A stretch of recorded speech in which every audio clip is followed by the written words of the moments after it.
Hi hello. അപ്പോൾ ഇന്ന് നമുക്ക് നല്ലൊരു അടിപൊളി റെസിപ്പി കാണാം കേട്ടോ. നമുക്ക് രാവിലെ ബ്രേക്ക്ഫാസ്റ്റ് ആയിട്ടോ ഇനി കുട്ടിക്ക് ലഞ്ച് ബോക്സിൽ കൊടുക്കാനോ വൈകുന്നേരം ചായയുടെ കൂടെ ആണെങ്കിലും ഒക്കെ കഴിക്കാൻ വേണ്ടി പറ്റും നല്ല സിമ്പിൾ ആൻഡ് ടേസ്റ്റ് ആയിട്ടുള്ള അടിപൊളി റെസിപ്പി ആയിട്ടാണ് വന്നിട്ടുള്ളത്. അപ്പോൾ നിങ്ങൾ ഇതുവരെ ഇതൊന്ന് ട്രൈ ചെയ്ത് നോക്കിയിട്ടില്ലെങ്കിൽ എന്നാലും ഒന്ന് ട്രൈ ചെയ്ത് നോക്കുക. ഇഷ്ടമായിക്കിനെ ലൈക്ക് ചെയ്യാൻ സബ്സ്ക്രൈബ് ചെയ്യാൻ ഷെയർ ചെയ്യാൻ കമൻറ്റ് ചെയ്യാനൊന്നും മറക്കരുത്. നമുക്ക് വീട്ടിലോട്ട് പോകാം. അപ്പോൾ ഈ ഒരു റെസിപ്പി നമ്മൾ ഉണ്ടാക്കിയെടുക്കുന്നത് ബീഫോ ചിക്കനോ ഒന്നും വെച്ചിട്ടില്ല, നമ്മൾ സോയാബീൻ വെച്ചിട്ടാണ് ഉണ്ടാക്കിയെടുക്കുന്നത്. പക്ഷെ നല്ല ടേസ്റ്റ് ആട്ടോ കഴിക്കാൻ വേണ്ടിയിട്ട്. സോയാബീൻ കഴിക്കാത്ത കുട്ടികളാണെങ്കിൽ കൂടി ഇതുപോലെ ഒന്ന് ട്രൈ ചെയ്ത് നോക്കിക്കഴിഞ്ഞാൽ അവരെന്തായാലും കഴിക്കട്ടോ. അപ്പോൾ നമ്മളിപ്പോൾ ഏകദേശം ഒരു അര കപ്പോളം സോയാബീൻ എടുത്തിട്ടുണ്ട്. നല്ല വലിപ്പമുള്ള സോയാബീനാണ് എടുത്തിട്ടുള്ളത്. അപ്പോൾ അതൊരു പാത്രത്തിലേക്ക് ഇട്ട് കൊടുത്തിട്ടുണ്ട്. ഇനി നമുക്കിതിലേക്ക് നല്ല ചൂടുള്ള വെള്ളം ഒഴിച്ചെടുക്കാം കേട്ടോ. നല്ല തിളച്ചിട്ടുള്ള വെള്ളം തന്നെ ഒഴിച്ചെടുക്കാൻ വേണ്ടി പ്രത്യേകം ശ്രദ്ധിക്കാം കേട്ടോ. അപ്പോൾ അതിലേക്ക് കുറച്ച് വെള്ളം കൂടി ഒഴിച്ച് കൊടുത്തിട്ട് അതിനൊന്ന് കുതിരാൻ വേണ്ടി മാറ്റി വെക്കാം കേട്ടോ. 1-2 മിനിറ്റ് മാത്രം മതിയാവും. അപ്പോൾ ഇനി നമുക്കിതിനായിട്ടൊരു ചെറിയൊരു മസാല റെഡിയാക്കിയിട്ട് കേട്ടോ. അപ്പോൾ അതിനായിട്ട് ഞാനിപ്പോൾ ഒരു പാത്രത്തിലേക്ക് 2 ടീസ്പൂണോളം എണ്ണ ഒഴിച്ച് കൊടുത്തിട്ടുണ്ട്. വെളിച്ചെണ്ണയാണെങ്കിലും ഓയിലാണെങ്കിലും ഒന്നും കുഴപ്പമില്ല കേട്ടോ. അപ്പോൾ അതൊന്ന് ചൂടായിട്ട് വരുന്ന സമയത്ത് നമുക്കിതിലേക്ക് ഒരു 1/4 ടീസ്പൂൺ ജിഞ്ചർ ഗാർലിക് പേസ്റ്റ് ചേർത്ത് കൊടുക്കാം കേട്ടോ. ഇനി പേസ്റ്റ് കയ്യിലില്ലെങ്കിൽ ചെറിയൊരു പീസ് ഇഞ്ചിയും 1-2 വെളുത്തുള്ളിയും ഒന്ന് ചെറുതായിട്ട് കട്ട് ചെയ്തിട്ട് കൊടുത്തിട്ട് ഒന്ന് മൂപ്പിച്ചെടുക്കാം കേട്ടോ. അതിനുശേഷം നമുക്കിതിലേക്ക് സവാള ചേർത്ത് കൊടുക്കാം. നല്ല വലിപ്പമുള്ള സവാള ആണെന്നുണ്ടെങ്കിൽ ഒന്ന് മതിയാവും, ചെറുതാണെന്നുണ്ടെങ്കിൽ 2 എടുക്കണം കേട്ടോ. ഇതുപോലെ ഒന്ന് ചെറുതായിട്ട് കട്ട് ചെയ്തിട്ട് ഇതിലേക്ക് ഇട്ട് കൊടുക്കാം. അപ്പോൾ സവാള ഒന്ന് വഴന്ന് പെട്ടെന്ന് കിട്ടാൻ വേണ്ടി നമ്മളിതിലേക്ക് കുറച്ച് ഉപ്പും കൂടി ചേർക്കുന്നുണ്ട്. എന്നിട്ട് നന്നായിട്ടൊന്ന് വഴറ്റിയെടുക്കാം. കളറൊന്ന് മാറി വരട്ടെ. കളറൊന്ന് മാറി തുടങ്ങുമ്പോൾ നമുക്കിതിലേക്ക് ബാക്കിയുള്ളതൊക്കെ ചേർത്ത് കൊടുക്കാം കേട്ടോ. അപ്പോൾ ഒരുപാട് കളർ മാറണ്ട, ചെറുതായിട്ടൊന്ന് കളറൊന്ന് മാറി തുടങ്ങിയാൽ മാത്രം മതി കേട്ടോ. ഈ ഒരു പരുവത്തിൽ ആയി കിട്ടിയാൽ മതി. ഒന്ന് വാടി കളറൊക്കെ ഒന്ന് മാറി തുടങ്ങുന്ന സമയത്ത് നമുക്കിതിലേക്ക് തക്കാളി ചേർത്തെടുക്കാം കേട്ടോ. അപ്പോൾ നല്ല വലിപ്പമുള്ള തക്കാളിയൊന്നും ആവശ്യമില്ല. നമ്മളിപ്പം ഉള്ളിയൊന്നും ഒരുപാട് എടുത്തിട്ടില്ലല്ലോ. അപ്പോൾ അതുകൊണ്ട് തന്നെ മീഡിയം സൈസുള്ള ഒരു തക്കാളി, ചെറുതാണെന്നുണ്ടെങ്കിൽ 1.5 എടുക്കാം കേട്ടോ. അപ്പോൾ മീഡിയം സൈസുള്ള ഒരു തക്കാളി എടുത്തിട്ട് അതൊന്ന് ചെറുതായിട്ട് കട്ട് ചെയ്തിട്ട് നമ്മളിതിലേക്ക് ചേർക്കുന്നുണ്ട്. നിങ്ങൾക്ക് വേണമെന്നുണ്ടെങ്കിൽ ഈ ഒരു സമയത്ത് പച്ചമുളക് ചേർക്കാം കേട്ടോ. എരിവൊക്കെ ഇഷ്ടമുള്ളവരെന്നുണ്ടെങ്കിൽ പച്ചമുളക് ചേർത്ത് കൊടുക്കാം. കുട്ടികൾക്ക് കൊടുക്കുന്നതാണെങ്കിൽ അത് സ്കിപ്പ് ചെയ്യുന്ന കേട്ടോ നല്ലത്.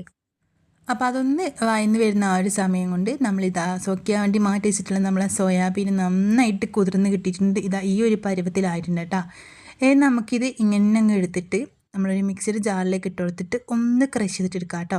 നന്നായിട്ട് അരച്ചെടുക്കാൻ പാടില്ല. ഈ ഒരു പരുവത്തിൽ നന്നായിട്ട് പൊങ്ങി വന്നതിന് ശേഷമായിട്ട് നമ്മൾ മിക്സിയുടെ ജാറിലേക്ക് മാറ്റി കൊടുക്കുന്നത്. അപ്പോൾ ഇനി നമ്മളിത് വെള്ളമൊന്നും വെച്ചിട്ട് വേവിച്ചെടുക്കുന്നൊന്നും ചെയ്യില്ല. അപ്പോൾ അതുകൊണ്ട് തന്നെ നന്നായിട്ട് കുതിർന്ന് ഇതുപോലെ ഇങ്ങനെ പൊങ്ങി വന്നതിന് ശേഷം വേണം നമ്മൾ മിക്സിയുടെ ജാറിലേക്ക് മാറ്റി കൊടുക്കാൻ. ഒരുപാട് സമയമൊന്നും പിടിക്കില്ല കേട്ടോ. 1-2 മിനിറ്റ് കൊണ്ട് തന്നെ നല്ല ചൂടുവെള്ളമെന്നുണ്ടെങ്കിൽ ഇതുപോലായിട്ട് കിട്ടിക്കോളൂ കേട്ടോ. അപ്പോൾ നമ്മളിതാ മിക്സിയുടെ ജാറിലേക്ക് ഇത് മാറ്റി കൊടുത്തിട്ടുണ്ട്. ഇനി ഇതൊന്ന് ക്രഷ് ചെയ്തിട്ട് എടുക്കാം കേട്ടോ. ഒരുപാട് അരച്ചെടുക്കരുത്, ക്രഷ് ചെയ്തിട്ട് എടുക്കുക. നമ്മൾ ഇടിയിറച്ചിയൊക്കെ ഉണ്ടാക്കിയെടുക്കൂലേ, ആ ഒരു പരുവത്തിന് വേണം നമ്മൾ ഇതിൽ ഉണ്ടാക്കിയെടുക്കാൻ കേട്ടോ ഈ ഒരു സോയാബീന്. അപ്പോൾ ഇപ്പം സോയാബീൻ നന്നായിട്ട് ഇതുപോലെ ഇങ്ങനെ ക്രഷ് ചെയ്തെടുത്തിട്ടുണ്ട് കേട്ടോ. അപ്പോൾ അത്യാവശ്യം വെള്ളമൊക്കെ സോയാബീൻ ഉള്ളത് കൊണ്ട് തന്നെ നമ്മളിത് അരച്ചെടുക്കുന്ന സമയത്ത് പ്രത്യേകം ശ്രദ്ധിക്കുക. ഇതുപോലെ ഒന്ന് ക്രഷ് ചെയ്തിട്ട് മാത്രം എടുക്കുക കേട്ടോ. ഒരുപാട് അരച്ച് കഴിഞ്ഞാൽ അത് നല്ല പേസ്റ്റായിട്ട് പോകാനുള്ള ചാൻസ് ഉണ്ട്. അപ്പോൾ ആ ഒരു സമയം കൊണ്ട് നമ്മൾ തക്കാളിയും സവാളയൊക്കെ കൂടി നന്നായിട്ട് വഴഞ്ഞിതാ ഈ ഒരു പരുവത്തിലായിട്ടുണ്ട്. ഇനി നമുക്കിതിലേക്ക് കുറച്ച് പൊടികൾ ചേർത്ത് കൊടുക്കാം കേട്ടോ. അപ്പോൾ ഒരു 1/2 ടീസ്പൂൺ കാശ്മീരി ചില്ലി പൗഡർ, സാധാ പൊടിയാണെങ്കിൽ സാധാ മുളക് പൊടിയാണെന്നുണ്ടെങ്കിൽ 1/4 ടീസ്പൂൺ മതിയാവും കേട്ടോ. അല്ലെങ്കിൽ ഒരുപാട് എരിവൊക്കെ ആയിപ്പോവും. അതുകൊണ്ട് നമ്മൾ ഇതിലേക്ക് കാശ്മീരി ആയതുകൊണ്ട് തന്നെ 1/2 ടീസ്പൂണും ചേർത്തിട്ടുണ്ട്. ഒരു പിഞ്ച് മഞ്ഞളും അതുപോലെ തന്നെ നമ്മളൊരു 1/4 ടീസ്പൂണോളം ഗരം മസാലയും കുരുമുളക് പൊടിയും കൂടിയും ചേർത്ത് കൊടുക്കുന്നുണ്ട് കേട്ടോ. എന്നിട്ട് നന്നായിട്ട് വഴറ്റിയെടുക്കുക. അപ്പോൾ ഇതൊന്ന് വഴന്ന് കളറൊന്ന് മാറി സ്മെല്ലൊക്കെ ഒന്ന് മാറി വരുന്ന സമയത്തായിട്ട് നമ്മളിതിലേക്ക് നമ്മൾ ക്രഷ് ചെയ്തിട്ട് വെച്ചിട്ടുള്ള നമ്മളെ സോയാബീൻ ചേർത്ത് കൊടുക്കുന്നത്. ഇപ്പം നമ്മളിത് നന്നായിട്ടൊന്ന് മിക്സ് ആക്കിയിട്ട് എടുത്തിട്ടുണ്ട്. ഇനി ഇതിലേക്ക് നമ്മൾ സോയാബീൻ ചേർക്കുന്നുണ്ട് കേട്ടോ. സോയാബീനും കൂടി ചേർത്തിട്ട് ഫ്ലെയിം ഒന്ന് കൂട്ടിക്കൊടുക്കുക കേട്ടോ. ഈ ഒരു സമയത്തൊക്കെ നമ്മൾ ആദ്യം ലോ ഫ്ലെയിമിൽ വെച്ചിട്ടുള്ളത്. അപ്പോൾ സോയാബീൻ ചേർത്തതിന് ശേഷം നമുക്ക് ഫ്ലെയിം ഒന്ന് കൂട്ടിക്കൊടുക്കാം. എന്നാൽ മാത്രം കേട്ടോ സോയാബീനിലുള്ള ആ ഒരു വെള്ളമൊക്കെ പെട്ടെന്ന് അങ്ങ് നമുക്ക് വറ്റിയിട്ട് കിട്ടുള്ളൂ. അപ്പോൾ സോയാബീൻ ചേർത്തിട്ടുണ്ട്. ഇനി ഇതിലേക്ക് നമ്മൾ കുറച്ച് ഉപ്പും കൂടി ചേർക്കുന്നുണ്ട്. സോയാബീനിൽ നമ്മൾ ഉപ്പൊന്നും നേരത്തെ ചേർത്തിട്ടില്ലല്ലോ. അപ്പോൾ അതുകൊണ്ട് തന്നെ ഈ ഒരു സമയത്ത് കുറച്ച് ഉപ്പും കൂടി ചേർത്ത് കൊടുത്തിട്ട് എല്ലാം കൂടി നന്നായിട്ട് മിക്സ് ആക്കിയിട്ട് എടുക്കാം. ഇനി നിങ്ങൾക്ക് സോയാബീന് പകരം വേണമെന്നുണ്ടെങ്കിൽ ചിക്കൻ വെച്ചിട്ടോ ബീഫ് വെച്ചിട്ടോ ചെമ്മീൻ വെച്ചിട്ടോ ഒക്കെ ഇതുപോലെ റെഡി ആക്കിയിട്ട് എടുക്കാം കേട്ടോ. പക്ഷെ നമ്മൾ ഈ ചിക്കനോ ബീഫോ ഒന്നും ഇല്ലാത്ത സമയത്ത് പെട്ടെന്ന് നമുക്ക് ഉണ്ടാക്കിയെടുക്കാൻ വേണ്ടി പറ്റുന്ന നല്ല ടേസ്റ്റി ആയിട്ടുള്ള ഹെൽത്തി ആയിട്ടുള്ള റെസിപ്പി ആട്ടോ ഇത്. അപ്പം നമ്മളിതാ ഇതുപോലെ ഇങ്ങനെ നന്നായിട്ട് ഇളക്കി എടുത്തിട്ട് ഇതൊന്ന് ഡ്രൈ ആയിട്ട് വരുന്നത് വരെ ഒന്ന് വെയിറ്റ് ചെയ്യാം കേട്ടോ. നന്നായിട്ട് വെള്ളമൊക്കെ ഒന്ന് വറ്റി ഡ്രൈ ആയിട്ട് വന്നതിന് ശേഷം നമുക്ക് ഇതിലേക്ക് ബാക്കിയുള്ളതും കൂടി ചേർത്ത് കൊടുക്കാം കേട്ടോ. അപ്പോൾ നന്നായിട്ട് ഇളക്കിക്കൊണ്ടേ നിൽക്കുക, അടിക്ക് പിടിക്കാനോ കരിയാനോ ഒന്നും പാടില്ല കേട്ടോ. അപ്പോൾ ഇളക്കി എടുത്തതിന് ശേഷം നമുക്കിതിലേക്ക് ഇനി ബാക്കിയുള്ളതും ചേർത്ത് കൊടുക്കാം കേട്ടോ. അപ്പോൾ ഇപ്പം നമ്മൾ സോയാബീൻ ഏകദേശം റെഡി ആയിട്ട് വന്നിട്ടുണ്ട്. നന്നായിട്ട് ഇത് നമ്മൾ വെള്ളമൊക്കെ ഒന്ന് വറ്റിച്ചെടുത്തിട്ടുണ്ട്. ഈ ഒരു പരുവത്തിലായിട്ടുണ്ട്. ഇനി നമുക്കിതിലേക്ക് കുറച്ച് മല്ലിയിലയും കറിവേപ്പിലയും കൂടി ഒന്ന് ചെറുതായിട്ട് കട്ട് ചെയ്തിട്ട് ചേർത്ത് കൊടുത്തിട്ട് വീണ്ടും നന്നായിട്ടൊന്ന് ഇളക്കി കൊടുത്തിട്ട് ഫ്ലെയിം അങ്ങ് ഓഫാക്കി കൊടുക്കാം കേട്ടോ. അപ്പോൾ ഇപ്പം നമ്മൾ അടിപൊളിയായിട്ടുള്ള സോയാബീൻ്റെ ഒരു മസാല റെഡി ആക്കിയിട്ട് എടുത്തിട്ടുണ്ട്. ഇനി ഒരുപാട് വഴറ്റിയെടുക്കേണ്ട, ഈ ഒരു പാകത്തിന് ആയി കിട്ടാൽ മതി കേട്ടോ. അപ്പോൾ ഇനി ഒരുപാട് ഡ്രൈ ആയിക്കഴിഞ്ഞാൽ നമുക്കിത് ഉണ്ടാക്കിയെടുക്കാൻ കുറച്ച് ബുദ്ധിമുട്ടായിരിക്കും. അതുകൊണ്ട് തന്നെ ഈ ഒരു പരുവത്തിനായിക്കഴിഞ്ഞാൽ ഫ്ലെയിം അങ്ങ് ഓഫാക്കി കൊടുത്തിട്ട് ഇതിൻ്റെ ചൂടൊന്ന് ആറാൻ വേണ്ടി വെയിറ്റ് ചെയ്യാം കേട്ടോ. ഒരുപാട് ചൂടൊന്നും ആറേണ്ട, ഒന്ന് ചെറുതായിട്ടൊന്ന് ചൂടൊന്ന് ആറുന്നവരെ നമുക്കൊന്ന് വെയിറ്റ് ചെയ്യാം. അപ്പോൾ ആ ഒരു സമയത്തിന് ശേഷം നമ്മളിതാ ഇതിലേക്ക് ഒരു 4 ബ്രെഡ് പീസ് എടുത്തിട്ടുണ്ട്. അപ്പോൾ ഇപ്പം നമ്മളിതൊരു 4 പീസ് ബ്രെഡ് എടുത്തിട്ടുണ്ട്. നമ്മളിപ്പോൾ ഉണ്ടാക്കി വെച്ച ആ ഒരു മസാലയിൽ 4-5 പീസ് ബ്രെഡ് വെച്ചിട്ട് നമുക്ക് ചെയ്യാൻ വേണ്ടി പറ്റുക. അപ്പം ബാക്കിയുള്ള ബ്രെഡ് പീസ് അങ്ങ് മാറ്റി വെച്ചിട്ട് നമ്മളിത് ഒരു പീസ് ബ്രെഡ് ഈ ഒരു പ്ലേറ്റിൻ്റെ മുകളിലേക്ക് വെച്ച് കൊടുത്തിട്ടുണ്ട്.